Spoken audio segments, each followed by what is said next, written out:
এই উঠান বৈঠক, এই বৈঠকের সম্মানিত সভাপতি, বিশেষ অতিথিদ্বয়, এই 7 নম্বর ইউনিয়নের নেতৃবৃন্দ, জনসাধারণ বৃন্দ, সবার প্রতি সালাম, আসসালামু আলাইকুম। টাইম এই ভাই, এই তোমরা সবাই কথা বলে ভাই, আমি কয়েক মিনিট কথা বলে শেষ করব।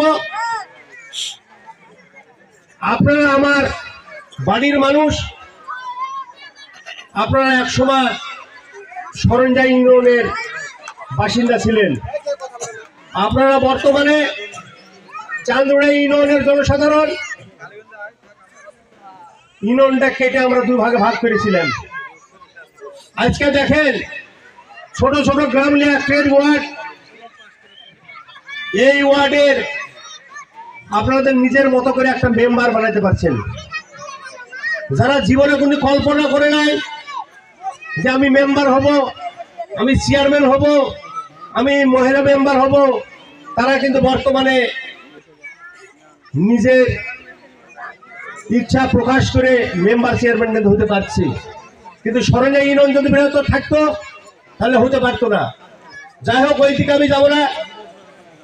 আমি বলবো আগামী 26 সালের ফেব্রুয়ারি মাসে যে নির্বাচন হবে, এই নির্বাচনে ধানের শীষের প্রার্থী মেজর জেনারেল শরীফ উদ্দিন, উনি আমাদের ব্যারিস্টার আমিনুল হক, মরহুম ব্যারিস্টার আমিনুল হকের সহোদর ছোট ভাই, উনি ভোটে দাঁড়িয়েছেন। উনি ধানের শীষ মার্কা লিয়া বেগম খালেদা জিয়া ওনাকে মার্কা দিয়েছেন। এখানে সন্দেহের কোনো অবকাশ নাই। আপনাদের কাছে অনুরোধ আমার, আপনারা পরীক্ষিত মানুষ, এই 2 নম্বর ওয়ার্ডের এবং চালুরের ইউনিয়নের মানুষেরা, অন্য ওয়ার্ডের মানুষ 100টা ভোট দিলে 2 নম্বর ওয়ার্ডের মানুষেরা 300টা ভোট দেন। মা বোনেরা, আপনারা যারা আছেন, যাদের বয়স 25 বছর 26 বছর, তারা কিন্তু এই অঞ্চলের বিপদের কথা, ইতিহাসের কথা সবাই কিন্তু আপনারা জানেন না। এই অঞ্চলটা ছিল একটা দুর্গম এলাকা। এই দুর্গম এলাকাকে সচল করা হয়েছে ব্যারিস্টার আমিনুল হকের মাধ্যমে। আপনারা আমাকে অনেকবার ভোটে নির্বাচিত করেছিলেন। আমি নির্বাচিত হওয়ার পর আপনাদের এলাকার মানুষের ভাগ্যের কি পরিবর্তন ঘটাইছি সেটা আপনারা ভালো জানেন। তো বাড়ির পাশের মানুষেরা বাড়ির মানুষের মতোই হয়। তা আপনারা সারা জীবন আমাকে অন্তর দিয়ে ভালোবেসেছেন, নিজের জীবন দিয়ে, পরিশ্রম দিয়ে ব্যারিস্টার আমিনুল হকের জন্য ভোট করেছেন, আমার জন্য করেছেন। আগামীতে শরীফ সাহেবের জন্য করবেন এই প্রত্যাশা রাখছি। এবং আর একটা কথা না বললে হয় না, এখানে আমরা একটা গার্লস স্কুল করেছিলাম, গাগরন্দ, আপনাদের মনে আছে না? সেই স্কুল কিন্তু আমরা করতে পারিনি। তাদের জন্য হয় নাই, সেটা আপনারা কিন্তু জানেন। যদি গার্লস স্কুলটা আমরা করতে পারতাম, আজকে কিন্তু আমাদের এলাকার ছেলে মেয়েরা কিন্তু ওই স্কুলে লেখাপড়া করতে হতো, চান্দ্রে যেতে হতো না। তো কিছু কুচক্রী মহল এই স্কুলকে করতে দেয়নি, না বললে হয় না। আমরা যখন লাল মোহাম্মদের জায়গায় জমি রেজিস্ট্রি করলাম, তখন খুরশেদ আর গাফফার ওদের আবার জায়গা রেজিস্ট্রি দিবস থাকলো। রে ভাই, খুরশেদ আলী, গাফফার আলী 17 বছর আওয়ামী লীগ ক্ষমতা থাকলো, কই গার্লস স্কুলটা আপনারা বানাইলেন না? বানাইছে কি? বিএনপি যখন আসে তখন কিন্তু পাড়াপাড়ি করে সবাই। স্কুলের নামে জায়গা যখন আছে, স্কুল আমরা এখানে বানাবো। কারণ এই জায়গা, স্কুলের জায়গা যারা শিক্ষক হয়েছিল তারা টাকা দিয়ে কিন্তু কিনে নিয়েছে। এই জায়গা যে লোক দান করেছে বা বিক্রি করেছে তার কিন্তু নয়, সেটা স্কুলের জায়গা, এটা গভর্নমেন্টের জায়গা। যাই হোক, দল যদি ক্ষমতায় যায়, বিএনপি যদি ক্ষমতায় আসে, শরীফ সাহেব যদি এমপি হয়, মন্ত্রী হয়, চান্দুড়া ইউনিয়নে কোনো গার্লস স্কুল নাই, এই গাগরন্দ আমার একটা গার্লস স্কুল করার মনের ইচ্ছা আছে। আপনারা দল নির্বিশেষে আপনারা ভোট দিবেন। এই যে আওয়ামী লীগের ভাইয়েরা হয়তো মনে করছেন যে আপনাদের সাথে আমরা আসি চুপ করে যে ভোট দেবো জামাতে।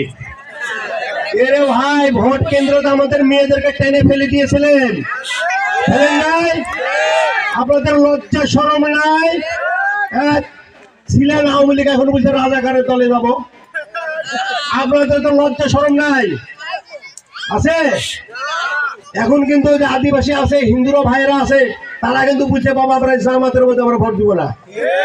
কেন দিবেন না ভাই? সে বলছে ভাই ইসলামী হসপিটাল করেছে, ওই হসপিটালে লিজা বলে আমার বলে যারা আমরা আদিবাসী আছি আমার মুসলমানই দেয় জামাতের লোক।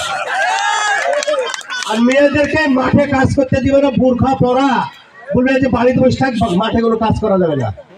এই যে আমার মা বোনেরা আপনারা আছেন, আপনারা যদি দুটো ছাগল না পুষেন, আপনারা যদি বতক না পুষেন, হাঁস না পুষেন, ওই জামাতের বুদ্ধি শুনে মনে করেন মাথায় বোরখা পরে, হাতে মোজা দিয়ে, পায়ে মোজা দিয়ে যদি মনে করে বলে যে না এইসব পুকুরি টুকরি চড়ানো হবে না, ওই বতকও চড়ানো হবে, তো ওগুলো করা হবে না, জান বাইশ বাবার বলেন তো কোন থেকে কিস্তি দিবেন, জামাই পিঠে কোন থেকে পুকুরি আপনার মুরগি বতক জমাই করে খাওয়াবেন? জামাতের লোক বুদ্ধি তৈরি করেছে, হিন্দু সাবেলাই দেশে ছোবো না, এর সব মুসলমান বানাবো, আর মা বোনের এর বোরখা পরা, এর কোনো কাম করতে তো ঘরে বসা থাকবো। এই বুদ্ধি হয়ে রয়েছে জামাত ইসলামের লোকেরা। সেটা আপনারা সাবধান। এই কিছু মহিলা আসছে, সে মহিলাকে বলবেন, জিজ্ঞেস করবেন যে তোরা বাবা যে জামাতের লোক, তোরা কেন বাইরে বাড়াইছিস, তোরা কেন সব এসে বাড়ি বাড়ি ঘুরে বেড়াচ্ছিস? কারণ এতদিন তো ছিলি না, এই 17 বছর কোন যাচ্ছিলি তোরা?